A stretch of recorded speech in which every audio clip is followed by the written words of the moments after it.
Assalamualaikum warahmatullahi wabarakatuh. Alhamdulillahirrabbilalamin. Wabinista'in wa ala umuri dunia wadin wa ala alihi washabihi ajmain amma ba'du. Terima kasih kepada Allah Subhanahu wa taala yang telah memberikan kami kesempatan untuk bisa hadir dalam acara presentasi ini. Saya Nepo Pepe Priyanti sebagai perwakilan dari teman-teman untuk mempresentasikan pembahasan tentang obat golongan saluran pernapasan.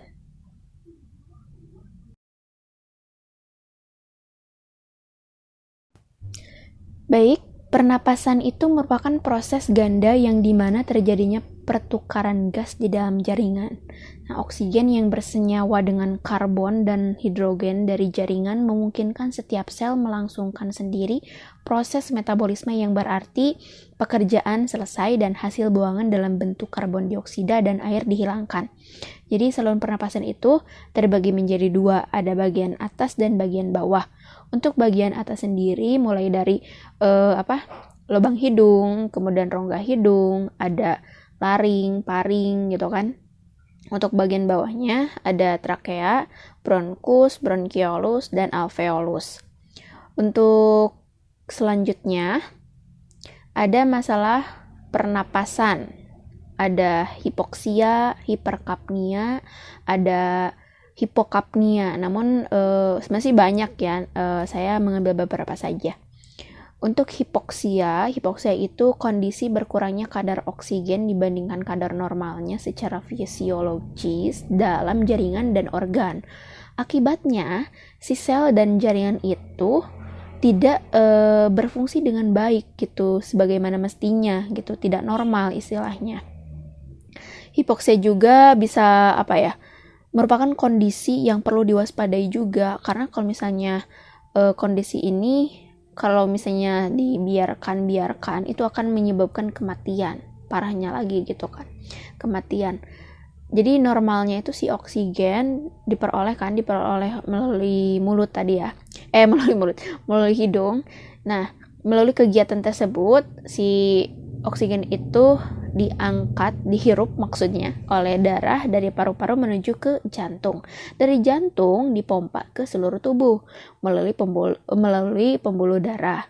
Nah, hipoksia juga terjadi saat oksigen tidak sampai ke sel dan jaringan. Ya tadi akibatnya kadar oksigen di jaringan akan turun gitu kan, sehingga tidak bisa diapa-apakan lagi, dia tidak bisa bekerja tanpa si oksigen. Yang diikuti dengan kemunculannya keluhan dan gejala itu sih biasanya. Apa sih penyebab dari hipoksia sendiri? Hipoksia itu bisa dipicu dari rendahnya kadar oksigen di lingkungan. Seperti misalkan kayak di kota-kota, itu kan bukannya pohon yang ada, malah yang banyak itu gedung pencakar langit gitu ya. Kemudian adanya penyakit atau gangguan pada paru-paru dan saluran pernapasan, atau efek obat juga bisa, atau lagi misalkan sekarang lagi pandemi ya, mungkin kita kan 24 jam apalagi orang yang pekerja di rumah sakit mungkin tuh beberapa lapis ya pakai masker. Kita juga udah satu lapis udah kayak mau mati gitu ya. Mungkin itu pasti akan mengeluhkan sesak napas. Nah, yang dikenal sekarang itu adanya gejala happy hipoksia. Kalian tahu gak happy hipoksia itu apa? Ya tadi, kekurangannya oksigen gitu kan. Berkurangnya di dalam tubuh si oksigennya itu. Jadi seseorang itu terkena happy hipoksia, namanya juga happy ya. Pasti seseorang itu tidak tahu bahwa dirinya itu sedang mengalami happy hipoksia. Yang kedua, hiperkapnia. Ada peningkatan kadar CO2 itu di dalam cairan tubuhnya dan sering disertai dengan hipoksia. Jadi bergandengan itu dia. Dimana jika kadar si CO2-nya itu berlebih, itu dapat meningkatkan respirasi dan konsentrasi si ion hidrogennya akan menyebabkan asidosis atau kadar asam berlebih. Gitu. Yang ketiga ada hipokapnia, di mana penurunan kadar CO2 dalam darah. Jadi hipo kekurangan, hiper kelebihan. Jadi di mana si hipo ini terjadi, maka dapat menyebabkan alkalosis, di mana jumlah bikarbonatnya itu berlebih dalam cairan tubuh. Selanjutnya, di sini saya mengambil contoh beberapa penyakit saluran pernapasan. yaitu asma bronkitis, dan emfisema paru. Nah, yang pertama ada asma. Apa sih asma? Sering sekali ya kita tahu asma itu penyakit yang familiar sekali. Asma atau bengek, bukan video bengek ya. Asma adalah suatu penyakit. Nah, asma yang ini asma penyakit. Jadi suatu penyakit peradangan steril kronis yang bercirikan serangan sesak napas akut serta berkala, mudah tersengal-sengal, sesak dia gitu kan. Kayak kita berenang terus belum gak dapat si udara gitu kan. Kita mau menghirup susah gitu. Dan disertai dengan batuk dan hipersekresi dahak. Udah sesek, batuk, dahak lagi ya. Nah, berlainan dengan COPD, di mana obstruksi saluran napas pada asma bersifat reversibel, dan serangan ini biasanya berlangsung beberapa menit saja atau beberapa jam saja. Penyebabnya adanya peradangan steril kronis dari saluran pernapasan dengan mast cell dan granulosit eosinofil sebagai pemeran penting. Selain itu juga terdapat hiperaktivitas bronki terhadap sebagai stimuli aspesifik yang dapat memicu serangan tadi gitu ya. Ada beberapa jenis stimulasi atau rangsangan yang dapat menyebabkan masalah pada sistem pernapasan. Apa saja sih? Nah, pertama itu ada rangsangan fisis seperti perubahan suhu, dingin, kabut. Nah, dia kalau misalnya udah ada 3 perubahan suhu itu sudah dia terangsang gitu kan. Kemudian rangsangan kimiawi gitu, misalkan dia masuk ke lab atau lagi praktikum lagi apa, dia sesaknya kambuh gitu, asmanya kambuh. Seperti polusi udara juga bisa, gas-gas buangan kayak gas LPG mungkin bisa gitu ya. Untuk rangsangan fisik seperti ekseriton, hiperventilasi. Kemudian rangsangan psikis seperti emosi dan stres juga bisa gitu kan, karena geram gitu kan. Kemudian rangsangan farmakologinya seperti histamin, serotonin, kemudian ada asetikolin, acetosa, dan lain sebagainya. Untuk selanjutnya ada bronkitis kronis. Nah, penyakit ini bercirikan batuk produktif menahun dengan mengeluarkan banyak dahak. Terus saja berdahak, dia batuk-batuk gitu kan. Tapi anehnya itu tanpa sesak gitu. Dan bisa dibilang ya hanya ringan dikit-dikit lah gitu kan batuknya. Nah, dalam kebanyakan kasus ini sih 80% disebabkan karena infeksi akut saluran pernapasan oleh si virus yang mudah disuprainfeksikan dengan suatu bakteri, namanya itu Haemophilus influenza itu ya. Si Haemophilus influenza itu nakal sekali dia masuk. Untuk selanjutnya ada emfisema paru. Emfisema paru ini bercirikan dilatasi dan destruksi dari jaringan paru-paru yang mengakibatkan sesak napas terus-menerus dan hebat pada waktu mengeluarkan tenaga. Coba saja lihat gambar di sana. Nah, gelembung parunya itu terus mengembang dan rongganya itu membesar sehingga dinding yang mengandung pembuluh darahnya itu menjadi amat tipis dan sebagian dampak akhirnya itu rusak sehingga permukaan parunya itu menyerap oksigennya itu berkurang ya sekitar 30%-an, sehingga si jantung itu harus bekerja lebih keras untuk si paru-paru itu gitu, untuk si alveolusnya itu ya mau tidak mau dia harus dipenuhi dan si jantung harus berkorban banyak gitu, mengeluarkan tenaga yang berlebih. Kemudian ada tonus di cabang-cabang batang nadinya itu bertambah dan tekanan darah di arteri paru-paru meningkat sehingga menimbulkan gagal ventrikal jantung dan terjadilah cor pulmonale atau jantung membesar. Nah, apa sih penyebab dari emfisema itu sendiri? Nah, penyebabnya itu sendiri bukan lain dari bronkitis kronis gitu kan. Jadi penyakit yang tadi saya sebutkan itu bertahap paling ya maksudnya dari yang mulai rendah ke yang bagian ke berat penyakitnya itu loh. Jadi bronkitis kronis dengan batuk bertahun-tahun lamanya, kemudian dari rokok juga, dari asma juga gitu ya. Nah, coba lihat gambar di bawah ini atau yang kalian lihat gitu ya. Ini merupakan gambaran, itu tuh gambaran dari penyakit bronkitis kronis dan paling cepat itu dari polusi asap rokok. Jadi asap rokok itu sangat jahat sekali loh. Kalian tahu gak, asap rokok itu mengandung zat-zat yang menstimulasi enzim elastis yang merombak serat-serat elastin dalam dinding gelembung paru, sehingga kekenyalannya itu keelastisannya itu menurun. Jadilah terjadi kelainan irreversibel dalam bentuk fibrosis dan destruksi dari dinding penggembung bersama pembuluh darahnya itu. Kemudian yang terakhir ada hiperaktivitas bronki atau disingkat HRB lah gitu. HRB. Nah, pada semua penderita asma dan COPD terdapat hiperreaktivitas bronki atau HBR itu. Nah, di mana si HRB itu adalah meningkatnya kepekaan bronki dibandingkan saluran napas normal. Nah, terhadap zat-zat yang merangsang tak spesifik yang dihirup dari udara. Pada sebagian penderita asma juga terdapat kepekaan berlebihan bagi stimulasi spesifik yang pada orang sehat tidak memberikan reaksi pada saluran pernapasannya. Jadi sangat peka sekali dia gitu. HRB spesifik ini juga selalu timbul bersamaan reaksi peradangan di saluran pernapasan. Seperti itu. Selanjutnya, obat golongan saluran pernapasan. Ada bronkodilator, antiinflamasi, antihistamin, antitusip, dan kortikosteroid. Untuk bronkodilator sendiri, yaitu obat yang bekerja untuk melebarkan saluran pernapasan. Nah, bronkodilator juga ada dua cara kerja, yaitu secara simpatomimetik dan adrenalergik. Yang pertama, simpatomimetik, obatnya ada salbutamol, feniterol, dan terbutalin. Sebenarnya masih banyak lagi sih obat-obatan yang termasuk golongan simpatomimetik, namun saya mengambil beberapa saja. Nah, untuk salbutamol sendiri diindikasikan untuk penyakit bronkitis, emfisema, dan bronkial. Untuk dosisnya sendiri, untuk di atas 12 tahun, itu 2-4 mg. Untuk di bawah 12 tahun, cukup 2 mg saja, namun untuk sediaan sirup takarannya 15 ml. Untuk sediaannya ada sirup, tablet, untuk pemberian obatnya 1 jam sebelum makan atau 2 jam setelah makan. Efek sampingnya sendiri ada tremor otak skeletal dan kram otot. Untuk interaksi obatnya yaitu memberikan efek antagonis dengan propranolol beta adrenal receptor blocker dan bisa ditingkatkan apabila penggunaannya dengan santin.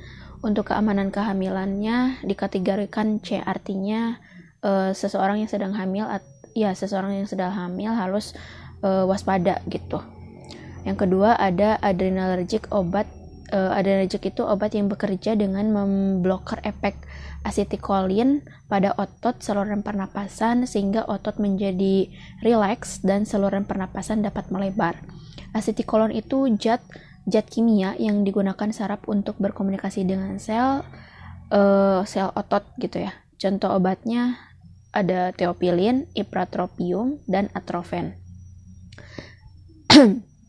Dari efek yang diberikan hampir mirip dengan simpatomimetik, namun cara kerjanya saja yang berbeda gitu. Jadi obat ini adrenalergik dengan simpatomimetik bila dikombinasikan itu bisa memberikan efek yang kuat atau untuk terapinya itu dapat tercapai dengan maksimal. Untuk atrofen sendiri sediaannya adalah larutan inhaler, ada inhalernya juga yang dihisap gitu langsung. Indikasinya sebagai bronkodilator, kemudian bagi terapi pemeliharaan